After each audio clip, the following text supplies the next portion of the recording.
मणिपुर नाम का एक गांव था। वहाँ एक चुड़ैल रहा करती थी। गांव के जंगल में एक गुफा थी जहाँ पर चुड़ैल ने अपना घर बना लिया था। वो अक्सर लंबी नींद सो जाया करती थी और महीने में सिर्फ 4-5 दिन के लिए ही गुफा से निकलती थी शिकार के लिए। एक दिन चुड़ैल पूरे 2 हफ्ते बाद नींद से सोकर उठती है। आहा, इस बार तो बड़ी अच्छी नींद आई। चलो अब जरा गांव में घूम लिया जाए। चलकर देखे तो कि आखिर क्या चल रहा है बाहर। चुड़ैल गांव में टहलने के लिए निकल जाती है। टहलते टहलते वो देखती है कि गांव में काफी सन्नाटा फैला हुआ था, जैसे मानो वहाँ कोई हो ही ना। अरे रे, ये क्या हो रहा है? यहाँ पर तो कोई दिख ही नहीं रहा। आखिर सब कहाँ हैं? तभी गांव की चुड़ैल की नजर एक पेड़ पर पड़ती है। उस पेड़ पर एक दूसरी चुड़ैल थी जिसने काफी स्टाइलिश जीन्स और टॉप पहन रखे थे। अरे रे, तू कौन है? और मेरी शहर से यहाँ आई हूँ। क्या शीला? बड़ा ही बचकाना नाम है। इस सभी गांव वाले कहाँ गए? सब मुझसे गांव में क्या कर रही है? भूतों की दुनिया में मैं शीला के नाम से जानी जाती हूँ। और मैं के बाद शीला अंगूर का बचा हुआ गुच्छा गांव की चुड़ैल पर फेंक देती है। आह, तेरी इतनी हिम्मत! तू मेरे ही एरिया में मुझसे बदतमीजी कर रही है। बस डरकर अपने अपने घरों में छिपे हुए हैं। शीला पेड़ पर लटके लटके अंगूर खा रही थी। अपनी बात कहने की बहुत हो गया, अब चल निकल यहाँ से। क्या तेरी जगह? पर मैं तो पिछले 1 हफ्ते से भटक भटक कर यहाँ के लोगों को खा रही हूँ। तब तो नहीं दिखी तू मुझे? अरे तो क्या हुआ? मैं तो बस अपनी गुफा में सो रही थी। तो क्या कोई भी आकर मेरी जगह ले लेगा? देखो, ये सब मुझे नहीं पता। अब तो मैं यहीं रहूंगी। हाँ, मगर यहाँ पे कुछ दिक्कतें हैं। यहाँ के घरों में तो एसी भी नहीं है। मुझे तो बहुत गर्मी लगती है। ओफो, और यहाँ तो मच्छर भी बहुत हैं। गांव की चुड़ैल को ये सब सुनकर बड़ा गुस्सा आता है। उसे लगता है जैसे उसकी जगह कोई और ले रहा है। वो मन में सोचती है, नहीं, अगर ऐसा ही चलता रहा तो इस शहर से आई चुड़ैल की वजह से मुझे अपना गांव छोड़ना पड़ेगा। नहीं तो मुझे कुछ करना ही पड़ेगा। गांव की चुड़ैल शीला से कहती है, सुन, अगर तू अभी के अभी यहाँ से नहीं निकली तो मैं तुझे मार डालूंगी। हा हा हा हा, तू और मुझे मारेगी? पर वो कैसे? मुझे तो दी, ये मेरी इज्जत का सवाल है। वापस शहर जाऊंगी तो बाकी भूत चुड़ैलों को क्या मुंह दिखाऊंगी? तो ठीक है, चल फिर हो जाए एक मुकाबला। जो जीता वही इस गांव में रहेगा, यहाँ के लोगों को अपना शिकार बनाएगा, और जो हारेगा वो दुम दबाकर वापस भागेगा, और वो भी बिना कोई नाटक किए। ठीक है, मंजूर है। तो फिर हम एक खेल खेलेंगे। जिसने भी गांव वालों को ढूंढ ढूंढ कर सबसे पहले 3 लोगों को मार दिया वही जीतेगा। जरूर, क्यों नहीं।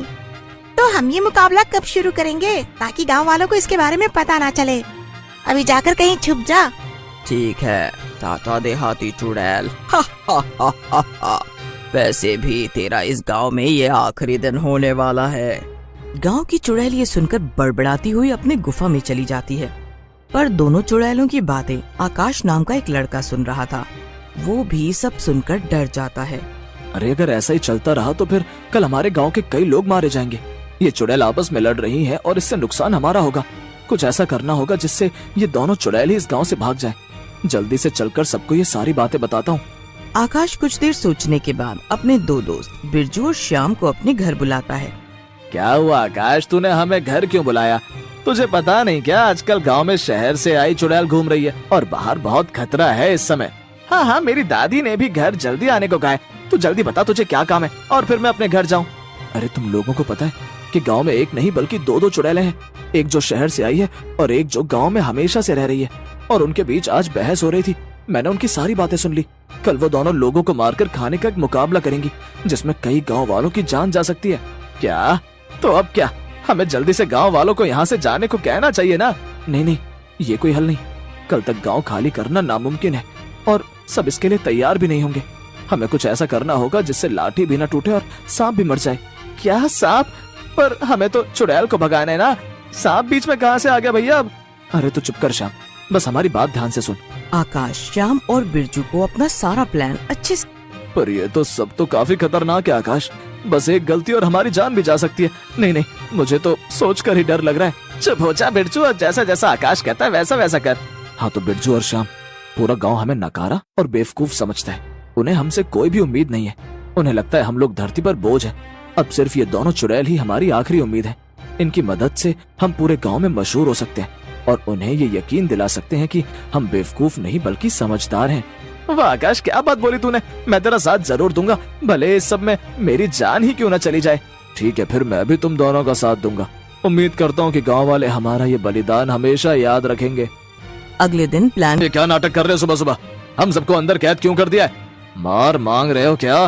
अरे चाचा जी, आपको नहीं पता, हम तो आपकी जान बचा रहे हैं। चलो, एक काम तो हो गया। अब कोई भी गांव वाला अपने घर से बाहर नहीं निकल पाएगा। इससे इन सबकी जान सुरक्षित है। थोड़ी देर में शहर की चुड़ैल शिकार के लिए निकलती है। शहर की चुड़ैल गांव भर में लोगों को ढूंढती है, पर उसे कोई भी नजर नहीं आता। जल्दी जल्दी से मैं जाकर 3 लोगों को मार के खाती हूँ, लेकिन अभी वो गंवार चुड़ैल तो सो रही होगी।